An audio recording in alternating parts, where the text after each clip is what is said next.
let's continue practicing the presentation that we were doing outside Optimus Caroline. I will recap briefly so we know where to begin again. I remember where we were, but I will appease you as you are acting like a simpleton. We discussed our fake conversation with bell hooks and a ghost of Haley Joel Osment from Pay It Forward, and the effect it had on our view of schools. As we were saying goodbye to our guests, Morgan Freeman, Joe Clark and Neil Postman showed up in a hovercraft. Something Neil Postman definitely wasn't a fan of since he hated technology so much. Yes. I asked him to make me famous and put me in a movie, but he must have been method acting or something because he did not break character at all. I even complimented his work in March of the Penguins. Nothing. I like penguins. I walked up to the hovercraft and Joe Clark popped out and said that he enjoyed his ride in the smart little vehicle. Neil Postman chimed in, saying, "There is no such thing as intelligence as we attempt to define it. Intelligence should not be reified. It is a word, not a thing.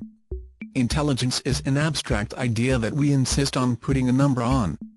A new technology like this sometimes creates more than it destroys. Sometimes, it destroys more than it creates. But it is never one-sided. Technology changes things." Well, no shit. That's the point of such a natural process. But, Postman must have been a little on edge and eager to get started on our fake conversation, because Joe Clark didn't use the word smart in that context. Postman then bombarded us with questions, including, why does difference become ranks if there are types of intelligence? If people are infinitely different, why are we choosing to rank one thing over another? Do we use rankings to determine life chances? I told Postman he was mostly right in saying that technology should not replace human values, but that his disillusionment with technologies is disheartening for someone that believes that human beings should be able to progress to their fullest potential.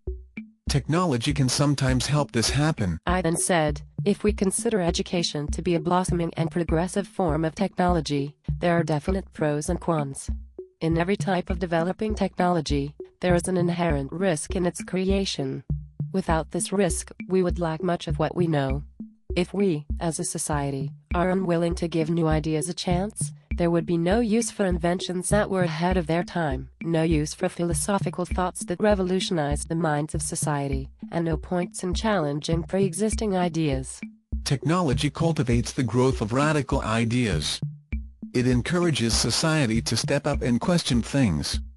Many important philosophers, radicals, and other historical figures have fought for a more progressive and technologically advanced society. Without technology, such as literacy which Postman endorses, wouldn't we essentially be forced to comply with the rigid policies set before us? Bell Hooks told us that she is a devoted supporter of literacy, saying that it allows development of a critical consciousness. If it's human nature to be good, then it can be said that this technology is allowing us to come together.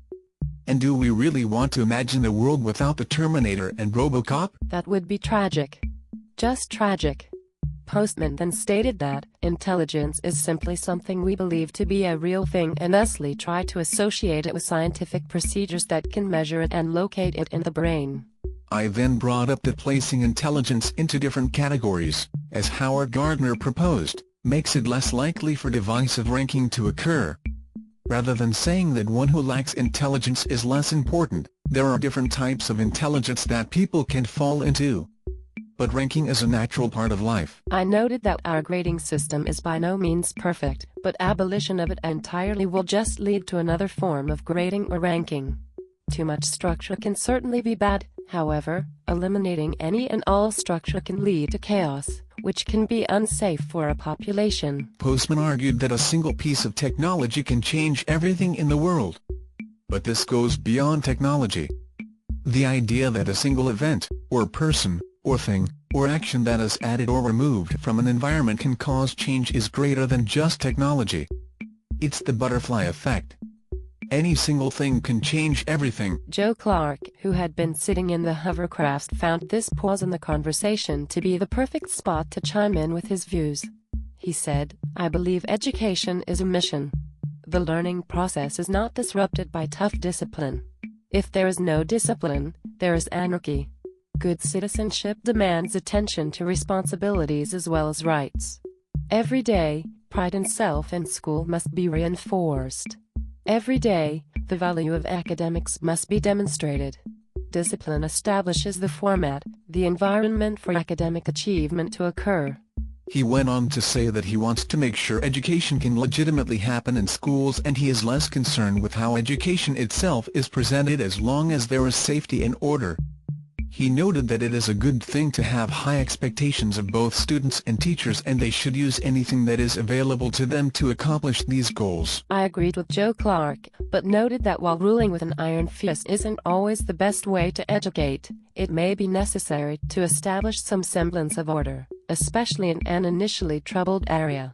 I nodded in agreement with you, Caroline E., and said once students realize that school is a safe and open place, they can explore more personal feelings and establish relationships with teachers and students that will enable them to truly learn many things. I told Clark and Postman that education is not, in my opinion, merely about moving students closer to self-actualization. But educators should have the ability to show their whole selves. Engaged teaching is, by no means, bad. But using it as the sole philosophy for a classroom is not in the best interests of the students. Technology is a helpful tool in teaching. Education, just like anything, faces natural progression. Yet there are some standards that will remain. Regardless of any wishes otherwise, intelligence will still be seen as a somewhat concrete thing. Because of this, it is important to consider Gardner's intelligences so that the inevitable process of ranking is as comprehensive as possible for every person. With that, Joe Clark hopped in the hovercraft and drove away. Postman stood on the corner of the street in awkward silence with us for a while, until we decided to leave him there with his thoughts. Well, I think we're prepared for our presentation. Rock'em sock'em, Caroline. Beep beep danger. Will Robinson. Danger. Beep beep beep beep.